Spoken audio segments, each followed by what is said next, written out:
तो बीज अपनी शक्ति को प्रस्फुटित करने लग जाता है। वृक्ष बीज में छिपा हुआ है, वृक्ष बीज में छिपा हुआ है, जागेगा अंतर बल से, नर में नारायण बैठा है, जागेगा चिंतन से, जागेगा चिंतन से। जैसे बीज के अंदर वृक्ष का अस्तित्व होता है, ऐसे ही हर नर के अंदर, मनुष्य के अंदर एक नारायण बैठा है। और नारायण क्या है? जो दुनिया में व्याप्त हो जाए उसी का नाम नारायण है। विष्णु अगर इस शब्द का आप निरुक्ति अर्थ करेंगे, जानेंगे, तो ये इसी अर्थ में आता है जो व्यापक हो जाए। वही विष्णु होता है, वही नारायण होता है, और जो व्यापक हो जाता है, सबके लिए हो जाता है, वही ब्रह्मा कहलाता है, वही विष्णु कहलाता है, वही भगवान कहलाता है। आज जब हम ये सुनते हैं, सुनते आए हैं, एक वक्ता ने यहां पर मंगलाचरण के रूप में ये कहा भी, गुरुर ब्रह्मा गुरुर विष्णु गुरुर्देवो महेश्वर। हमें आचार्य गुरुदेव के प्रति जब ये भाव समझ में आते हैं कि उनका चिंतन इतना व्यापक हो गया था, उनकी समाज सेवा, उनकी देश सेवा इतनी व्यापक हो गई थी कि वह हर धर्म, हर मजहब, हर व्यक्ति के अंदर पहुंचने लगी थी, तो इसी से हम समझ सकते हैं कि वो नर नहीं थे, वो नारायण स्वरूप थे। और वह एक ऐसा व्यक्तित्व था, उनका एक ऐसा चिंतन था, उनकी ऐसा एक दिशा बोध था कि वो कभी भी किसी के लिए बुलाते नहीं थे, लोग अपने आप उनके पास तक पहुंच जाते थे। यहां तक कि देश के प्रधानमंत्री नरेंद्र मोदी जी भी अभी कुछ दिनों पहले अचानक से अपना दौरा डोंगरगढ़ उसी स्थान में कर लिए जहां गुरुजी विराजमान थे, और वे अपना सारा प्रोटोकॉल छोड़ करके वहां पहुंच गए। उनके पास में पहुंचने के लिए एक आकर्षण उनके अंदर उत्पन्न रहता था, और वह आकर्षण उन्हीं को महसूस होता है जो व्यक्ति वास्तव में कुछ अंतर्मन से जागृत रहते हैं, कुछ आध्यात्मिक ऊर्जा से भरे हुए होते हैं, कुछ प्राणी मात्र की चेतना को एक दूसरे से जोड़ने के संकल्प को लिए हुए होते हैं। ऐसे सारे लोग उनके पास अपने आप पहुंचते हैं। चाहे वो मोहन भागवत की बात हो, चाहे वह पीएम सीएम की बात हो, ये लोग गुरुजी के पास किसी और उद्देश्य से नहीं जाते, और न गुरुजी कभी उनसे किसी और उद्देश्य की बात करते।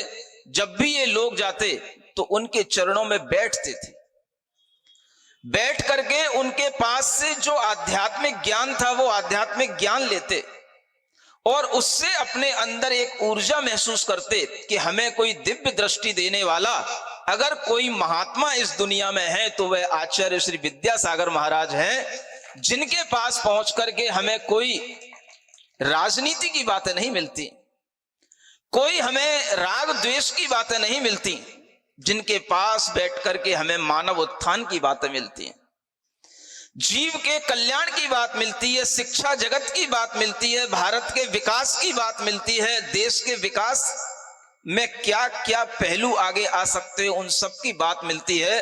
और ये सभी राजनेता उनके चरणों में जाकर के इसीलिए बैठते थे।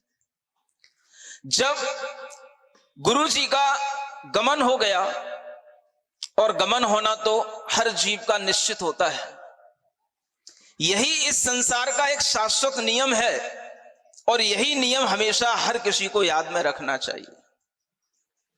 संसार का शाश्वत नियम यही है कि जो यहां आया है वो अवश्य जाएगा, जिसका जन्म हुआ है उसकी मृत्यु निश्चित है, लेकिन उस जन्म और मरण के बीच का जो जीवन जीने का तरीका है वो सबका अलग अलग हो सकता है। एक व्यक्ति ऐसा नर बनकर के ऐसा जीवन जीता है जो नारायण की तरह पूरे विश्व में व्याप्त हो जाता है, और एक व्यक्ति नर बनकर के ऐसा भी जीवन जीता है जो नारकियों की पीड़ाओं को प्राप्त हो जाता है। यह व्यक्ति के अपने निर्णय पर निर्भर करता है। और जो व्यक्ति अपने जीवन को अहिंसा, त्याग, तपस्या के सिद्धांतों से आगे बढ़ाता है, ऊपर उठाता है, उसका जीवन इसी तरह का विश्वव्यापी नारायण स्वरूप जीवन बन जाता है। आचार्य गुरुदेव ने अपने जीवन में जो कुछ भी पाया वो उन्होंने गुरु के प्रति समर्पण से पाया, गुरु की भक्ति से पाया। यहां पर एक वक्ता जी ने कहा, जैसे द्वापर युग में श्री राम आए थे तो अनेक देवताओं ने जन्म ले लिया, उसी तरह से मुझे लगता है कि जब इस युग में आचार्य गुरुदेव आए तो जितने भी यहां पर देवता बनने लायक आत्माएं थी वो सब उनके चरणों में समर्पित हो गईं, और वह सब उनके सानिध्य में पहुंच करके कोई ना कोई मुनि बन गए, ऐलक बन गए, क्षुल्लक बन गए, आरिका बन गई, ब्रह्मचारी बन गए, ब्रह्मचारिणी बन गए, सदगृहस्थ बन गए, न जाने कितने संकल्प, सत संकल्प उन्होंने ले लिए। आज भी आप देखो, जो यहां पर स्कूल के प्रिंसिपल साहब हैं, उन्होंने अपने आप वह संकल्प ले लिया जो संकल्प आम आदमी के लिए कठिनता महसूस कराता है कि बिना चीनी के, बिना मधुरता के जीवन में क्या मधुरता आएगी। लेकिन उन्होंने देखा कि गुरुजी ने भी अपना जीवन बिना चीनी के गुजारा, तो हम भी अपना जीवन बिना चीनी के गुजारते हैं। गुप्ता जी का यह संकल्प सबके लिए सराहनीय होना चाहिए। त्रिपाठी जी सभी थे, द्विवेदी जी, आसम, उस्मान जी, सबने अच्छा अच्छा भाव गुरु जी के लिए अभिव्यक्त किया, और मैं सुन रहा था, मेरा मन लग रहा था। और जब ये कह रहे थे कि भाई अब ये आखिरी वक्ता के रूप में है, आखिरी वक्ता के रूप में है, तो मैं ये सोच रहा था कहीं मेरा नंबर कट तो नहीं हो गया। फिर बाद में उन्होंने बोला कि नहीं, वक्ताओं के वक्ता भी बोलेंगे। जीवन में हमेशा अपने अंदर ये भाव बनाए रखना चाहिए कि अगर हमने संतों के सानिध्य में कुछ समय गुजारे हैं, कुछ समय उन संतों के सानिध्य को प्राप्त किया है, तो अनेक पुराणों में, अनेक धार्मिक ग्रंथों में लिखा हुआ है, तीर्थ यात्रा पर जाने से जो पाप कटते हैं वो पाप तो बाद में कटेंगे, लेकिन संत समागम से जो पाप कटते हैं वो उसी क्षण, तत्क्षण कट जाते हैं जिस समय आप संत सानिध्य में बैठे होते हैं। तीर्थ फलति कालेन सद्य साधु समागम है, ऐसी युक्ति है। साधु का समागम हमेशा फलता है, और यही वजह है जो आज बात कही गई, बुंदेलखंड एक पिछड़ा इलाका रहा होगा। बुंदेलखंड कभी हर तरह से कोई पिछड़ी दशा में रहा होगा, लेकिन आज इस बुंदेलखंड में देखते हैं तो ऐसा लगता है कि आचार्य श्री के चरण जब से इस बुंदेलखंड में पड़े, तभी से ये बुंदेलखंड चमन हो गया। उनके चरणों के प्रताप से ये बुंदेलखंड में ऐसा चमन हो गया कि आज लोगों की आर्थिक स्थिति भी बहुत अच्छी है, मानसिक स्थिति भी बहुत अच्छी है, और इस तरह की आर्थिक स्थिति का अगर कोई नजारा देखना हो तो जाके कुंडलपुर का वह बड़े बाबा का मंदिर देख लो, जो इसी बात का प्रतीक है कि अगर संतों के प्रताप से, उनके चरणों के प्रभाव से समाज को हर तरह की उन्नति मिलती है, तो वह सभी समाज के लिए होती है। और उन्होंने हमेशा हर समाज के, हर व्यक्ति के, हर वर्ग के लिए सोचा। यह बात बिल्कुल सत्य है। जिन कैदियों के बारे में जेल में पड़े हुए, उन बंदी गृहों में पड़े हुए बंदियों के बारे में कोई नहीं सोच पाता, वहां तक भी दृष्टि आचार्य गुरुदेव की गई। सबसे पहले उन्होंने अपना एक प्रकल्प शुरू किया था सागर में, भाग्योदय तीर्थ क्षेत्र, जो एक उन्होंने एक बहुत बड़ा हॉस्पिटल निर्मित किया। और वह मानव सेवा का सबसे पहला प्रकल्प था। उस प्रकल्प के बाद में उन्होंने दूसरा प्रकल्प शुरू किया था। सागर के पास एक बीना बारा जगह है, वहां पर शांति दुग्ध धारा योजना उन्होंने शुरू की। ये बात बड़ी मार्मिक लगती है जो एक वक्ता ने बोली कि उन्होंने अपने जीवन में दूध का त्याग कर दिया, दही का त्याग कर दिया, मिष्ठानों का त्याग कर दिया, लेकिन उन्होंने वास्तव में दुनिया के लिए शुद्ध दुग्ध की, शुद्ध घृत की व्यवस्था के लिए ऐसे ऐसे प्रकल्प बना दिए कि आज शुद्ध दुग्ध और शुद्ध घी की धाराएं बह रही हैं और सब लोग उसको पी करके, खा करके अपने आप में स्वस्थ महसूस कर रहे हैं। ये उनके प्रकल्प थे। उसके बाद में फिर यह प्रकल्प शुरू हुआ जो चल रहा था, एक गौशाला का प्रकल्प। और वह गौशाला का प्रकल्प आज इतना बड़ा गौशाला का प्रकल्प बना कि आज भारत के अंदर जितनी गौशालाएं हैं उनमें 80% गौशालाएं आचार्य गुरुदेव के आशीर्वाद से और जैन समाज के द्वारा संचालित है। यह अनेक अनेक प्रकल्पों के साथ में आचार्य श्री ने फिर उस राष्ट्रव्यापी योजना के बारे में सोचा। आज व्यक्ति मेहनत तो करता है लेकिन फल नहीं मिलता। आज व्यक्ति पढ़ता लिखता तो है, शिक्षा जगत में आगे बढ़ता तो है, लेकिन रोजगार के लिए भटकता रहता है। अपने हाथों से खुद वह अपने आप को मजबूत बना सके, ऐसे रोजगार की व्यवस्था करने के लिए उन्होंने ये चल चरखा का प्रकल्प शुरू किया।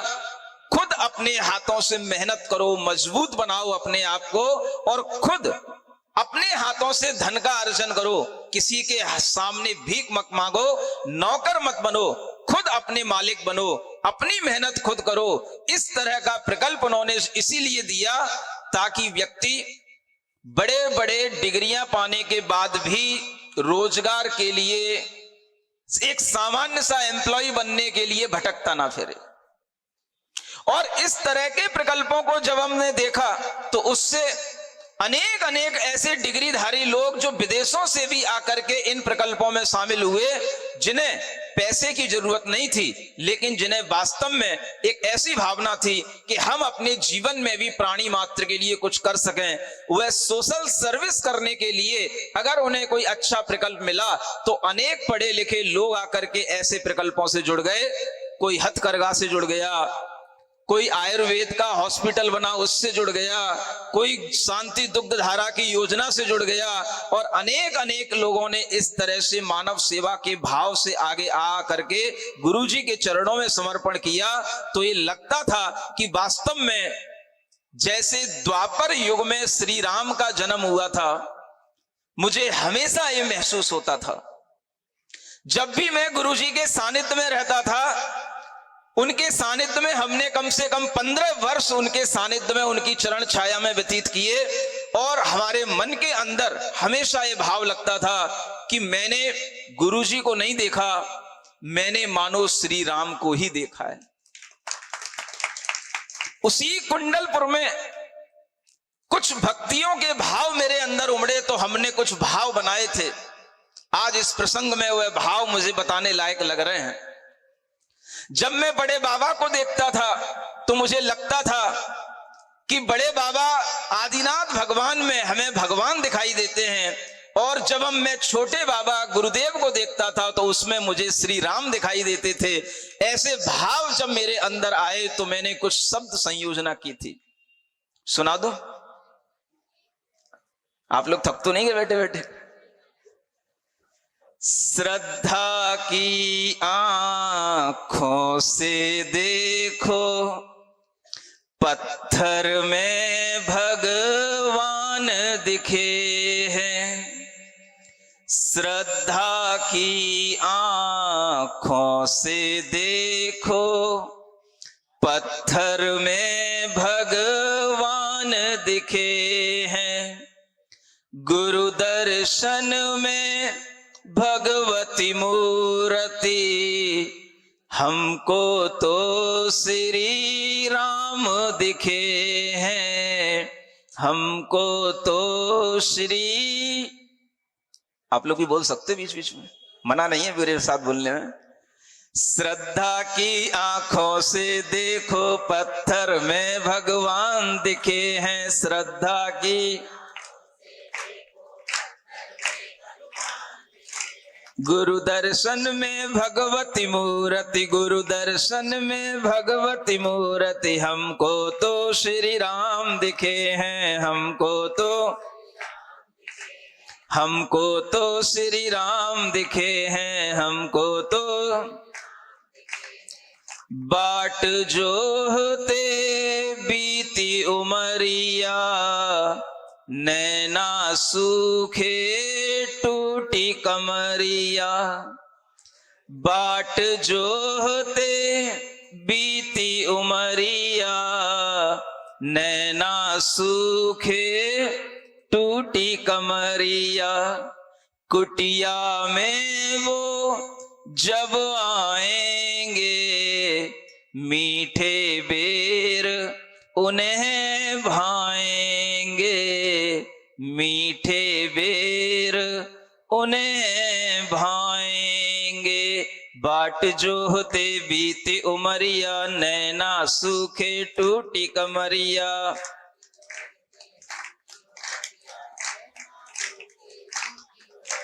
कुटिया में वो जब आएंगे, मीठे बेर उन्हें भाएंगे। कुटिया में वो मीठे बेर।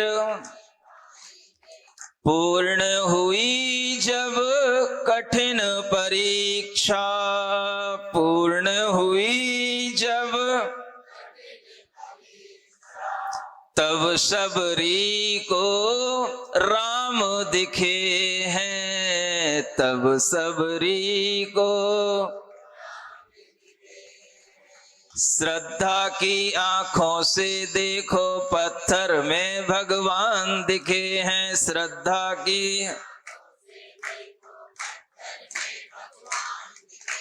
गुरु दर्शन में भगवत मूर्ति, गुरु दर्शन में। हमको तो श्री राम दिखे हैं, हमको तो। नाचत नाचत भई दीवानी, नाचत नाचत। पूर्व वक्ता ने मीरा की बात कही थी, वही बात मैं आपसे कह रहा हूं। नाचत नाचत भई दीवानी, कब आई कब गई जवानी। जग के ताने चुभते भाले, जहर भरे प्याले पी डाले। नाचत नाचत भई दीवानी, कब आई कब गई जवानी। जग के ताने चुभते भाले, जहर भरे। जब भक्ति के झरने फूटे, जब भक्ति के झरने फूटे। तब मीरा को श्याम दिखे हैं, तब मीरा को। श्रद्धा की आंखों से देखो पत्थर में भगवान दिखे हैं। गुरु दर्शन में भगवती मूर्ति, हमको तो श्री राम दिखे हैं, हमको तो। ये भाव कुंडलपुर सिद्ध क्षेत्र में ही लिखे गए थे, और वो तब लिखे थे जब गुरुजी के सानिध्य में विद्या अध्ययन चल रहा था। दीक्षा के उपरांत गुरुजी के चरण सानिध्य में रहने का, उनकी सेवा करने का जब मौका मिलता था। ये भाव उस समय के लिखे हुए आज भी गुरुजी के ऊपर उसी तरह से चरितार्थ होते हैं। और इन भावों में बहते हुए भी हम ये ध्यान में रखते हैं कि वास्तव में आप लोग विनयाञ्जलि सभा करते हैं, श्रद्धांजलि सभा करते हैं, लेकिन हमारे लिए तो ये सभा एक गुणानुवाद सभा के रूप में है विनयांजलि श्रद्धांजलि तो सामान्य पुरुषों की मनाई जाती है, हमें तो गुरुजी के लिए एक गुणानुवाद सभा के रूप में महापुरुषों के लिए यह सभा मनानी चाहिए। तो यह एक गुणानुवाद की सभा है।